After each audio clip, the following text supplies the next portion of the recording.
Hi, all. Welcome back. Today we are going to learn about address binding, which was a part of loading linking section. So, address mapping or address linking is the section that was remaining from the last lecture. So, today we are going to discuss about address linking, which is an important part of memory organization in OS. So, let's talk about what is this address linking. So let's say we have a program and we know how to load and sorry, it's not linking, it's binding. You can call it as linking, but the better term would be address binding. Okay, so we know we have a program which is originally stored in the secondary memory. Now we need to bring this program into the main memory, and that process is called loading. Definitely loading could be either static or it could be dynamic, as we have seen last video. And based on that, we have the linking, and the linking could also be static linking or a dynamic linking. Now this program is nothing but a set of instructions.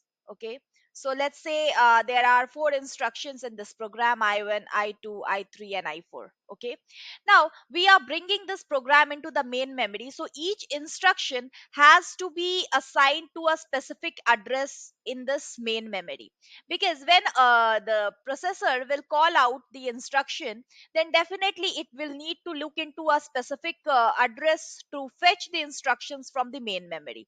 So we if we are bringing this program into the main memory, so let's say I1, I2, I3 will be stored at some particular location. So that location will specify a particular specific address for each of these instructions. So each instruction will be binded up with a specific address of the main memory, that is the physical memory, or that is why we refer it as the physical address, because when we are putting our instructions of the program into the main memory, each instruction is mapped to a specific physical address, and the processor will be looking for to that address to fetch this instruction out of here, right? So this is how the binding comes into picture. And this binding also could be of different types. For example, it could be a compile time binding. Okay, it could be a load time binding, load time address binding, or it could be very different from all these three, that is execution time or dynamic time load binding, execution time or dynamic time load binding. Okay, so let's see what is the difference between all these. But specifically about address binding, it is the association, okay, association of program data and instruction with the physical memory location. So what is address binding? If someone talks of address binding, then that means, as the name only suggests us, binding is the association, or you can say it simply as the binding of program data and instructions, program data and instructions with the physical memory locations or physical memory address. So each instructions or each data will be binded up to a particular physical address that will be used by the CPU to fetch that instructions when it required to execute it. Okay, with the physical address, or we can say it physical memory location, actual physical memory location.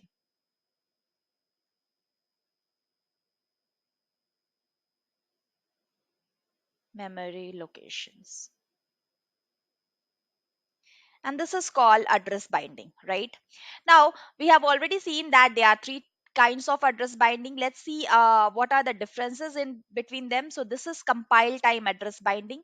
Now what is this compile time address binding? So definitely, as the name suggests, it will be done by the compiler during the compilation period. So it is done by the compiler, and the compiler, and this type of address binding is being done by the compiler before program execution, that is before loading the program into the main memory. Okay, so this type of address binding is done before loading the program before loading the program into the main memory. Okay, so what does the compiler does? Compiler interacts with the operating system. Okay, interacts with OS to find out the specific memory location for each instructions, or with the system memory manager to perform this compile time address binding. Okay, so compiler interacts with the operating system memory manager, to perform compile time address binding. The important thing to note here is that this type of compile time address binding is done before loading the program into the main memory, done by the compiler, and compiler interacts with the OS memory manager for doing this compile time address binding. Okay, so I think this is clear. Let's see about other two. So the second one is, first is compile time address binding, and the second one is execution time address binding. Or let's say, let's discuss first about the load time address binding. Load time address binding. Okay, so now as the name suggests, load, so it is being done by the after loading the program into the main memory. When we are fetching the program from the secondary memory into the main memory, after that this load time address binding is performed. So it is something called post binding. So this type of address binding is performed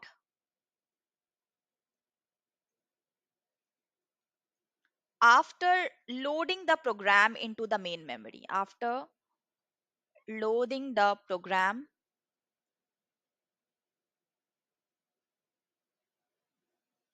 into the main memory. Okay, so load time address binding is being performed after loading the program into the main memory, and this will be done by the OS memory manager, or as the name suggests, by the loader.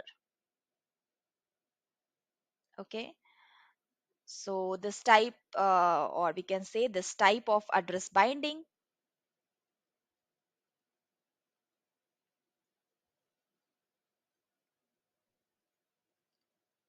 will be performed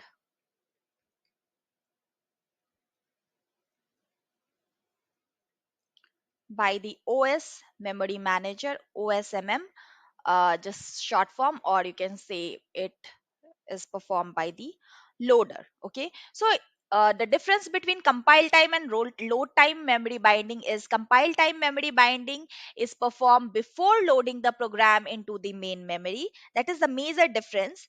So it is performed before loading the program into the main memory, and load time main memory, it is performed after loading the program into the main memory. So one is performed by the compiler, other is performed by the loader. Let's see about the third one, and that is the execution time load binding. Okay, I spelled it wrong. Let me have it. Okay, so this is execution time load binding,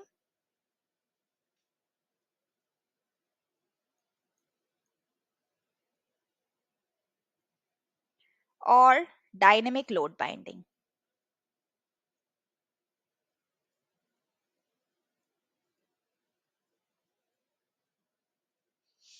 Okay, now what is this? So it will be done by the processor during the program execution. So this execution time load binding, as the name suggests, execution time, so it will be this type of address binding is done by executor, that is the processor, is done by the processor. Okay, so the execution time load binding, or dynamic load binding, is done by the processor during the program execution, during the program execution.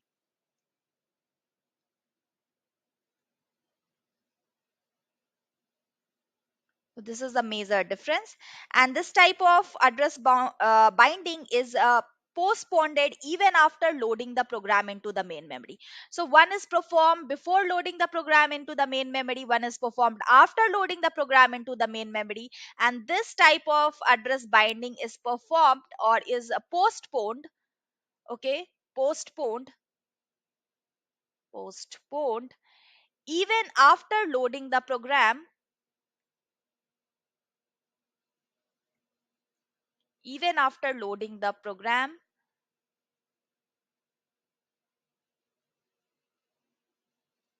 into the main memory. This type of address binding is postponed. I think postponed is spelled correctly. So is postponed even after loading the program into the main memory. That is, this type of binding is done on demand by the executor or the processor during the program execution. Okay, so this is the difference between all these three. And the processor will keep on changing the location in the memory till the time of program execution. So basically when the program is getting executed, so program will keep on changing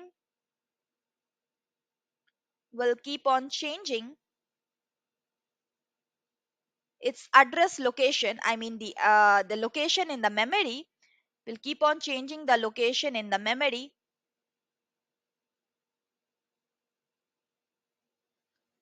during the till the time of program execution, till the time of program execution. Okay, so this is a difference between all these three, and these are the three basic types of address binding. And let's see about what majority of OS are implemented for. So this is a note point. So majority of OS practically implement dynamic time address binding or dynamic execution time address binding. So very important point to note that most of the modern OS are implemented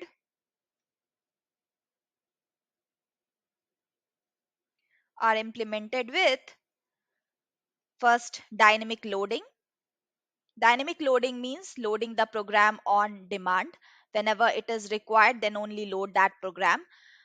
Dynamic loading comes up with dynamic linking, and along with that we have this dynamic address binding that is being done by the processor during the time of program execution. And this is being linking of the address with the program is postponed till the time of even after bringing the entire program from the virtual memory to the main memory. And the program address keeps on changing while the program is under execution. Okay, so these are the various type of loading, linking and address binding, and most of the modern OS prefer to perform dynamic loading, dynamic linking and dynamic address binding. For example, Windows, you can see, and Unix, these all follow these approaches. So just wanted to have a, little shadow on this part, loading, linking and address binding. I hope from this lecture you might be clear about these terms and what are the various categories of loading, linking and address binding. So just to revise, so basic thing is there are three processes of related with the memory management. That is loading the entire program into the main memory, that is static loading. Loading on demand the program into the main memory, that is dynamic loading.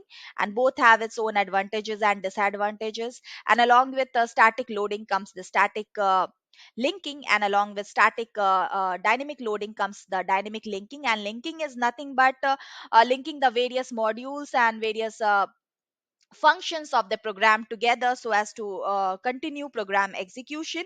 So it's just about establishing the linking between different modules or different functions. Okay, and then we have the address binding, which is nothing but to bind or to allocate the data and instructions a particular memory address or a particular memory location. Okay, so address binding is nothing but association of program instruction and data with the specific address location, memory address location, that is the actual memory location. And it is of three types: compile time, which is done by the compiler, and it is done before loading the program into the main memory. Then is the load time address binding, which is done by the loader, and that is done after loading the program into the main memory. And the third part, which is the most commonly used nowadays, is execution time load binding or dynamic load binding, which is done by the processor during the program execution. And most of the OS follow this approach of dynamic loading, dynamic linking, and dynamic address binding. So, with that, I will conclude this lecture. And in the next lecture, we will see about the memory management technique being used by the OS Memory Manager. So, till that, goodbye, and keep watching videos. And in case you have any comments or question, do post. Thank you very much.